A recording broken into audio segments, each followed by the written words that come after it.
जय Bajrangbali. Conditional sentences एक ऐसा टॉपिक है जिसके एग्जाम में आपको मिनिमम एक मैक्सिमम 2 से 3 क्वेश्चंस आपको दिखाई देंगे और बिल्कुल आसान है। कुछ एक चीज़ें आपको पता रखनी होती है, 3-4 रूल्स है एक्चुअली। अगर आप उनको पता रखते हो, क्या सेंटेंसेस होते हैं, उनकी क्या मीनिंग है, अगर आप वो पता रख लेते हो तो ये क्वेश्चंस बहुत ही ज़्यादा आसान है। जनरली टेंसेस के क्वेश्चंस के साथ इनको मिक्स किया जाता है या फिर जो करेक्शन ऑफ सेंटेंसेस है या सेंटेंस करेक्शन है उस टॉपिक के अंदर आपको इनके क्वेश्चंस मिलते हैं।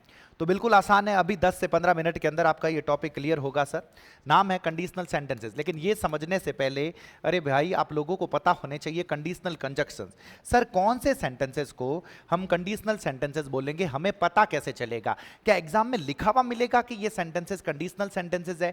अरे नहीं भाई, आप लोगों को ये कंजक्शंस मिलने चाहिए। कौन कौन से कंजक्शंस मिलने चाहिए? इफ हो गया, वेदर हो गया, provided that, providing that, in case हो गया, एज लॉन्ग एज हो गया। ध्यान रखना इन सब का मतलब होता है यदि या अगर। इसी में एक सपोज शामिल कर लो, सपोज। इन सब का मतलब क्या होता है? यदि और अगर। यदि या अगर, इन सब का मतलब यदि और अगर।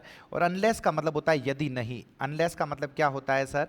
यदि नहीं। तो ये जो सारे के सारे कंजक्शंस है, ये जो सारे के सारे कंजक्शंस है, इनको हम बोलते हैं कंडीशनल कंजक्शंस। जब इनसे जुड़े हुए आप लोगों को एग्जाम में सेंटेंसेस मिले, कहने का मतलब ये दिए हुए और इनके साथ में आपको कोई भी क्लॉज लिखा हुआ मिले, क्लॉज में क्या क्या है, तो इधर देखना सर, पूरा माथा इसी तरफ रखना। अगर आप लोगों को ये सब्जेक्ट लिखा हुआ है, उसके बाद में वर्ब लिखा हुआ है, उसके बाद में ऑब्जेक्ट लिखा हुआ है, तो इस चीज का पता रखना। जो इन कंजक्शन के साथ जो क्लॉज आ रखा है, ये कंजक्शंस है, इनके जस्ट साथ में जो क्लॉज आ रखा है उस क्लॉज को मैं बोलूंगा कंडीशनल क्लॉज। उसको मैं क्या बोलूंगा, जल्दी से बता दो? Conditional clause. ये पता रखना, इन क्लॉज को मैं क्या बोलूंगा? Conditional clause. इनके साथ में सब्जेक्ट, वर्ब और ऑब्जेक्ट लिख रखा है, इन क्लॉज को मैं क्या बोलूंगा? Conditional clause. और दूसरा क्लॉज, एक दूसरा क्लॉज होगा जो इसके पहले भी हो सकता है, या तो इसके पहले होगा या फिर इसके बाद में होगा, फिर या फिर इसके बाद में होगा। जहां पे भी हो वो क्लॉज, जहां पे भी हो जिसके पहले आप लोगों को कोई कंजक्शन लिखा हुआ ना मिले, जिसके पहले आप लोगों को कोई भी कंजक्शन लिखा हुआ ना मिले, सब्जेक्ट वर्ब और ऑब्जेक्ट, सब्जेक्ट वर्ब ऑब्जेक्ट। देखो इसके पहले कोई भी कंजक्शन नहीं है, इसको मैं बोलता हूं मेन क्लॉज। क्या बोलता हूं सर? मेन क्लॉज बोलता हूं। ये पता रखना, ये पूरा उठ के आगे भी आ सकता है। जब ये कंजक्शंस आगे आएंगे ना, तो ये पूरा क्लॉज उठ के आगे आएगा, ये क्लॉज पूरा का पूरा पीछे चला जाएगा। तो मेन क्लॉज कौन सा होगा? जिसके पहले कोई भी कंजक्शन ना हो। और कंडीशनल क्लॉज वो होगा जिसके जस्ट पहले ये कंडीशनल कंजक्शंस लिखे हुए हो। कंडीशनल कंजक्शन, सबसे पहली चीज ये पहचान लेना। जैसे ही आपने ये चीज पहचानी, मैं बता रहा हूं 50% क्वेश्चन आपसे वही हो गया। आपको सबसे पहले ये पता चलना चाहिए कि कंडीशनल क्लॉज कौन सा और मेन क्लॉज कौन सा। नेक्स्ट चीज, एक 99% जगह पे ये लागू होगी कि ये जो कंडीशनल कंजक्शंस है, इनके साथ में जो ये वर्ब लिखी हुई है, यहां पे मोडाल कभी भी नहीं आना चाहिए। क्या नहीं आना चाहिए? मोडाल। इनके साथ वाले क्लॉज में, इनके जस्ट बाद वाले क्लॉज में मुझे मोडाल नहीं दिखना चाहिए। इस मेन क्लॉज में दिख सकता है और यही मेन क्लॉज उठा के यहां पे करूं, इसमें दिख सकता है, लेकिन मेरे भाई इनके जस्ट पास वाले में मुझे क्या नहीं दिखना चाहिए? मोडाल। दो चीजें पता रखोगे, 75% क्वेश्चन हो गया। ये देखो क्या लिखा हुआ आप लोगों के सामने, इनको देखो। इफ यू प्रैक्टिस रेगुलरली, अगर आप रोजाना प्रैक्टिस करोगे, देखो इफ के साथ लगा हुआ है प्रैक्टिस रेगुलरली, तो जिसके साथ इफ लगा हुआ है उस क्लॉज को मैं बोलूंगा conditional clause. You will learn to sing, तो तुम गाना सीख जाओगे। तो ये जो you will learn to sing है, इसके जस्ट पहले कोई कंजक्शन नहीं है, तो ये जो क्लॉज होगा, ये क्लॉज कौन सा होगा? मेन क्लॉज होगा। ये पता रखना। इसको मैंने उठा के मैंने यहां रखा, तो देखो you will learn to sing, और इस पूरे को उठा के यहां पे रखा, इफ यू प्रैक्टिस रेगुलरली। अब मैं आपसे पूछूं कि कंडीशनल क्लॉज कौन सा? अरे मेरे भाई, कंडीशनल क्लॉज तो वो होता है जिसके साथ इफ आ रखा हो, तो ये क्लॉज कंडीशनल क्लॉज हो गया। You will learn to sing जो होगा वो क्या हो जाएगा? Main clause. अगर इतना पता चल गया तो काम हो गया सर। अब तो कुछ नहीं है। कंडीशनल सेंटेंसेस 4 तरह के होते हैं। सबसे पहला होता है जीरो कंडीशनल। सबसे पहला क्या होता है? Zero conditional. क्या होता है मैं बताऊंगा। फिर है कंडीशन ऑफ पॉसिबिलिटी, फिर है इम्पॉसिबिलिटी, फिर है हाइपोथेटिकल कंडीशन। चारों क्या होती है? तो सबसे पहले मैं आप लोगों को बताता हूं zero conditional. Sir zero conditional होता क्या है? जीरो कंडीशनल ये होता है जिसमें हम इफ के साथ में भी लगाते हैं प्रेजेंट सिंपल, इफ के साथ में भी हम क्या लगाते हैं? जल्दी से बता दो, प्रेजेंट सिंपल। और दूसरा जो मेन क्लॉज है, जो मेन क्लॉज है उसमें भी हम क्या लगाते हैं, मुझे जल्दी से बता दो, प्रेजेंट सिंपल। ये देखो कंडीशनल क्लॉज में इफ के साथ प्रेजेंट सिंपल का मतलब V1 और V1 के साथ क्या होगा सर, एस और ईएस। और मेन क्लॉज जो है उसमें भी प्रेजेंट सिंपल कहने का मतलब V1 और V1 के साथ क्या आएगा सर, मुझे जल्दी से बता दो, एस और ईएस। इधर भी इफ के साथ प्रेजेंट सिंपल है, इधर भी इफ के साथ क्या है सर, प्रेजेंट सिंपल। इसकी ये लगाना कब है आप हमें ये तो बताओ।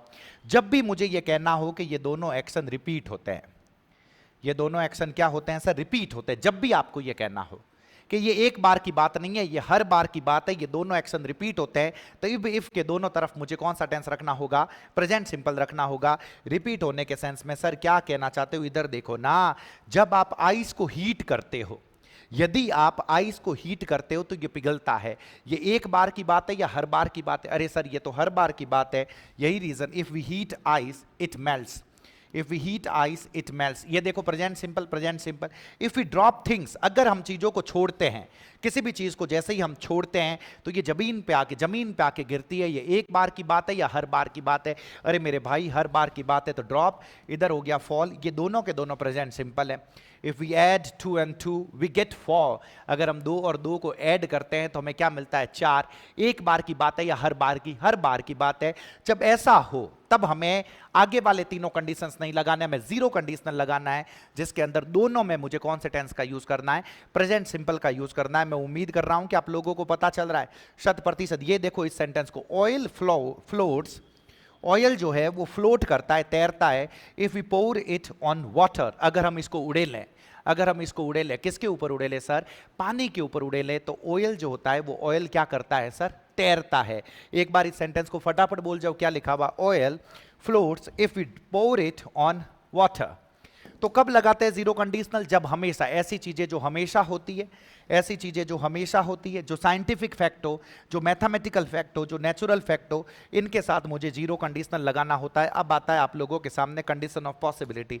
कुछ नहीं है, गरीब आराम है, कुछ मत पता रखो, सिर्फ ये पता रख लो, इफ के साथ में कंडीशन ऑफ पॉसिबिलिटी का मतलब ही हो गया कि टाइम फ्यूचर का है सर। टाइम कब का है, फ्यूचर का, टाइम फ्यूचर का है। और जब मैं इसको बोलूंगा तो दोनों की तरफ, इधर देखो, इसमें सिर्फ ये पता रखो, इफ के साथ, इफ के साथ इधर प्रेजेंट सिंपल और मेन क्लॉज के अंदर आएगा फ्यूचर सिंपल। मेन क्लॉज के अंदर या तो होगा will shall plus V1, will shall plus, अगर मेन क्लॉज में will shall plus V1, can plus V1 या मे प्लस V1 लिखा हुआ मिले, मे प्लस V1 लिखा हुआ मिले, अगर इन तीनों में से कुछ भी मिले तो इफ के साथ या कंडीशनल कंजक्शन के साथ मुझे प्रेजेंट सिंपल लगाना है।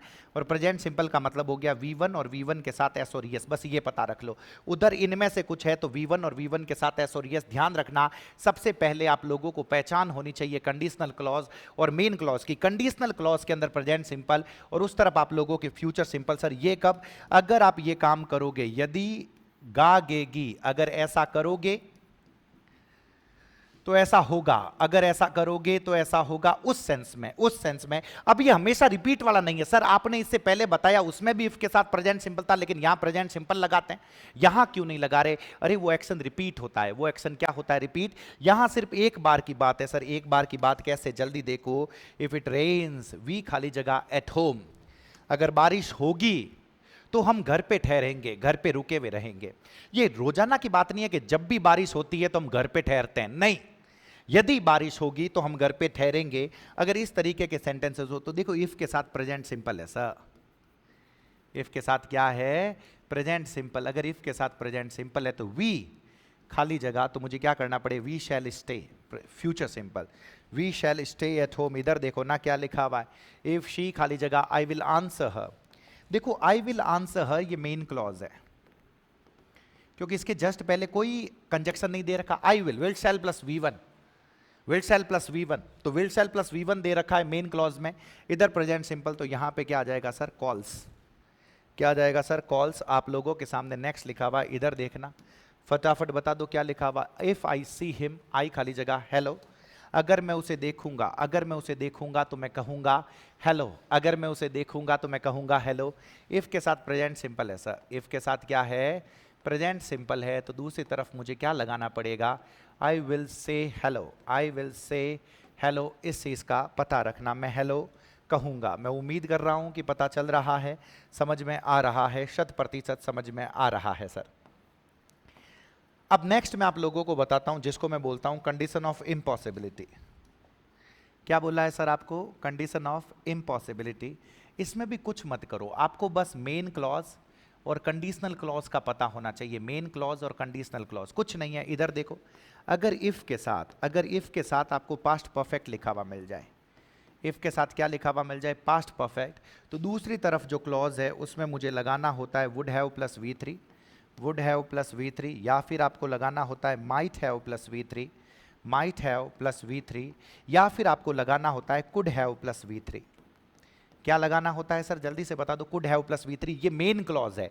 अगर मेन क्लॉज के अंदर ऐसा करके कुछ लिखा हुआ मिले तो कंडीशनल क्लॉज में मुझे पास्ट परफेक्ट लगाना होता है, पास्ट परफेक्ट। और जब मैं इसको बोलता हूं तो यदि इधर होगा ता तेती और इधर भी क्या होगा, मुझे जल्दी से बता दो, ता तेती, दोनों तरफ ऐसा होगा ता तेती। इफ के साथ पास्ट परफेक्ट है, इस तरफ would have plus V3, might have plus V3, और क्या है सर?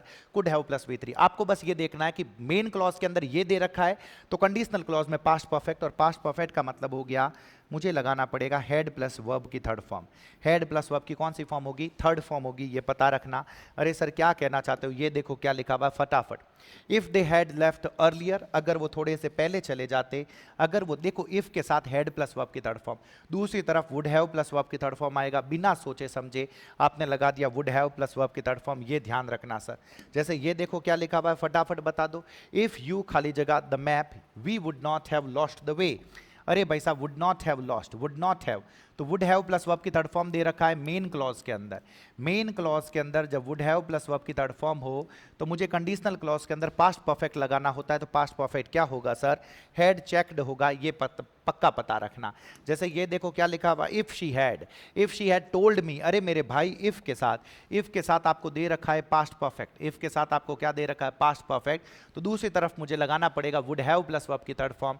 तो वुड हैव प्लस वर्ब की थर्ड फॉर्म में क्या होगा, जल्दी से बता दो। Would have helped is the correct answer, would have helped is the correct answer. मैं उम्मीद कर रहा हूं कि आप लोगों को पता चला है, समझ में आया है। ये देखो क्या लिखा हुआ, if you had helped me. अरे मेरे भाई, इफ के साथ देखो हेड प्लस वर्ब की थर्ड फॉर्म है, तो दूसरी तरफ विल शैल थोड़ी आता है सर, वुड हैव आता है। तो वुड हैव आता है तो would not have become miserable is the correct answer. मैं उम्मीद कर रहा हूं कि आप लोगों को ये पता चला है, 100% समझ में आया है सर। जैसे ही आपको ये समझ में आया है तो थर्ड नंबर पे आप लोगों के सामने आती है hypothetical condition. Sir hypothetical condition क्या होती है? तो इधर देखना, आप लोगों के सामने लिखा हुआ इफ, क्या लिखा हुआ है सर? इफ के साथ आपको पास्ट सिंपल, इफ के साथ आपको क्या लिखा हुआ मिले? पास्ट सिंपल लिखा हुआ मिले। दूसरी तरफ मेन क्लॉज के अंदर होता है वुड प्लस V1, या फिर आप लोगों के सामने लिखा हुआ है कुड प्लस V1, या फिर आप लोगों के सामने लिखा हुआ है might plus V1, would plus V1, could plus V1, या फिर क्या लिखा हुआ है सर? माइट प्लस V1 लिखा हुआ है। तो सर ये मेन क्लॉज के अंदर ये वाला दे रखा हो तो पास्ट सिंपल, और पास्ट सिंपल का मतलब क्या हो गया? डूअर के साथ वर्ब की कौन सी फॉर्म लगानी है? Second form. डूअर के साथ वर्ब की सेकंड फॉर्म। एक इंपॉर्टेंट चीज ये पता रखना, सब्जेक्ट के साथ अगर बी टाइप का सेंटेंस हो, होना टाइप का सेंटेंस हो, तो इधर मैं वर लगाता हूं, भले सिंगुलर हो भले प्लूरल हो। मुझे वॉज वर में से कुछ लगाना है तो इफ के साथ हमेशा मैं वर लगाऊंगा, हमेशा मैं क्या लगाऊंगा? वर लगाऊंगा। अगर would plus V1, could plus V1 ऐसा करके कुछ मिले, ये देखो क्या लिखा हुआ है, इफ आई वर यू, अगर मैं तुम्हारी जगह होता। सर हाइपोथेटिकल का मतलब क्या होता है? काल्पनिक, जो होना ही नहीं है, पॉसिबल ही नहीं है। अगर मैं तुम्हारी जगह होता तो इफ के साथ देखो वर आ रखा है, इफ के साथ क्या रखा है? वर। तो वर आ रखा है तो ये तो हाइपोथेटिकल हो गया सर। पॉसिबिलिटी में भी ऐसा है नहीं, इम्पॉसिबिलिटी में भी ऐसा है नहीं। तो यहां पे I would not do this, ऐसा लिखा हुआ है। B should be the correct answer, ये पता रखना सर। नेक्स्ट देखो क्या लिखा हुआ है, if I were the prime minister of India, बिल्कुल सही है। देखो इफ के साथ प्राइम वर आ रखा है, अगर मैं देश का प्रधानमंत्री हूं फ्यूचर में कभी, अगर तुम कभी देश के प्रधानमंत्री हो तो what steps would you have taken. अरे मेरे भाई, जब वर आ रखा है तो यहां पे वुड हैव का प्रयोग नहीं होगा, वुड हैव का प्रयोग नहीं होगा, वुड यू टेक होगा। जल्दी से जवाब देना है, क्या होगा सर? वुड यू टेक होगा, ये पता रखना। जैसे ये देखो क्या लिखा हुआ, if I were a millionaire, अगर मैं क्या होता सर? अगर मैं मिलियनेयर होता तो I would have helped the poor. तो मैं किन की मदद करता, मैं गरीबों की मदद करता। तो मेरे भाई इधर वर आ रखा है तो वुड हैव थोड़ी आएगा, मुझे क्या लगाना पड़ेगा, वुड हेल्प। सिर्फ ये जो 3 टेबल मैं बता रहा हूं, 3 अलग अलग, सिर्फ ये पता रख लो। इधर फ्यूचर सिंपल है मेन क्लॉज के अंदर, तो प्रेजेंट सिंपल लगाना है। वुड हैव प्लस V3 है तो पास्ट परफेक्ट लगाना है। वुड प्लस V1 है तो पास्ट सिंपल लगाना है। इतना पता रख लोगे तो भी आप लोगों से क्वेश्चंस बनेंगे, पक्के बने। ये देखो क्या लिख, if I was a bird I would feel the air in my wings. अगर मैं पक्षी होता तो मैं फील करता, मैं हवा को फील करता मेरे पंखों के अंदर।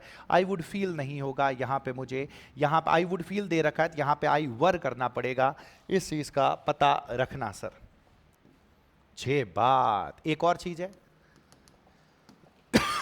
Yes, I wish, he wishes, oh that, would that, इन सब का मतलब होता है काश, काश ऐसा हो, काश ऐसा हो। तो इन सब के साथ ये हाइपोथेटिकल होता है। क्या होता है सर? हाइपोथेटिकल, काश ऐसा हो। तो इन सब के साथ पास्ट सिंपल का प्रयोग करते हैं। पास्ट सिंपल का मतलब हो गया सब्जेक्ट के साथ वर्ब की कौन सी फॉर्म सर? Second form. अगर बी टाइप का सेंटेंस हो जाए, बी के सब्जेक्ट, तो मुझे हमेशा लगाना है वर। मुझे हमेशा क्या लगाना है? वर लगाना है। अगर बी टाइप का सेंटेंस हो, काश ऐसा हो, काश ऐसा हो, काश मैं देश का प्रधानमंत्री हूं, तो मुझे किसका यूज करना है सर? वर का यूज करना है। अगर हाइपोथेटिकल हो, हाइपोथेटिकल हो, इमेजनरी हो, हाइपोथेटिकल हो और क्या हो सर? इमेजनरी हो। बस ये पता रख लेना, वर्ब की सेकंड फॉर्म। और मैं वर का यूज करता हूं, जैसे ये लिखा हुआ, आई wish I was on A vacation. काश मैं वैकेशन पे हूं, काश मैं वैकेशन पे हूं, तो मुझे क्या लगाना पड़ेगा? आई वर ऑन ए वैकेशन होगा। इस चीज का पता रखना। जैसे ये देखो, I wish I am the richest person in the whole wide world. काश मैं हूं सबसे अमीर आदमी हूं, तो आई वर होगा। आई विश के साथ मुझे क्या लगाना पड़ेगा? वर। इसमें एक और केस है, अगर टाइम पास्ट का हो जाए, टाइम कब का हो जाए सर? पास्ट का, तो इसी में आप वर की जगह पे पास्ट परफेक्ट भी लगा सकते हो। पूछते नहीं है, जनरली पूछते नहीं है, लेकिन लगा सकते हो। इतना पता रखना। और सबसे लास्ट में ये है, he walks as if. As if के साथ, एज इफ और एज दो के साथ आपके सामने लिखा हुआ एज इफ और एज दो, एज इफ और एज दो, इनके साथ में भी जनरली आप पास्ट सिंपल का प्रयोग करते हो। Past simple. और बी टाइप का अगर सेंटेंस हो जाए, कौन से टाइप का सेंटेंस हो जाए? बी, तो आपको लगाना होता है वर। तो आपको क्या लगाना होता है सर? वर। बी मतलब होना टाइप का सेंटेंस हो जाए तो मुझे वर लगाना होता है। और पास्ट सिंपल का मतलब होता है वर्ब की कौन सी फॉर्म सर? Second form. अब यहां पे चीज, इनका मतलब होता है जैसे कि। क्या मतलब होता है सर? जैसे कि। जैसे आपके सामने लिखा हुआ, he walks as if the earth belonged to him. अरे मेरे भाई, वो ऐसे चलता है जैसे पृथ्वी उसकी हो। अब पृथ्वी उसकी है थोड़ी, तो एज इफ के बाद आपके सामने जो बिलोंग्ड लिखा हुआ, ये बिल्कुल सही लिखा हुआ है, तो इसके अंदर नो एरर होगा। ये पता रखना, यहां पे बिलोंग्स मत कर देना। क्या मत कर देना सर? बिलोंग्स मत कर देना। ये पता रखना, वो ऐसे बात करता है जैसे कि मिलियनेयर हो पैसा। अब वो मिलेनियर है नहीं सर, तो ही वर लगाना पड़ेगा। मुझे क्या लगाना पड़ेगा? ही वर लगाना पड़ेगा। ये जो बेसिक सी चीजें मैंने आप लोगों को बताई, अगर सिर्फ आप इसमें इतना सा पता रखते हो तो कंडीशनल सेंटेंसेस के आपके क्वेश्चंस गलत नहीं होंगे, पक्की बात गलत नहीं होंगे। तो मैं उम्मीद कर रहा हूं कि आप लोगों को पता चला है, समझ में आया है।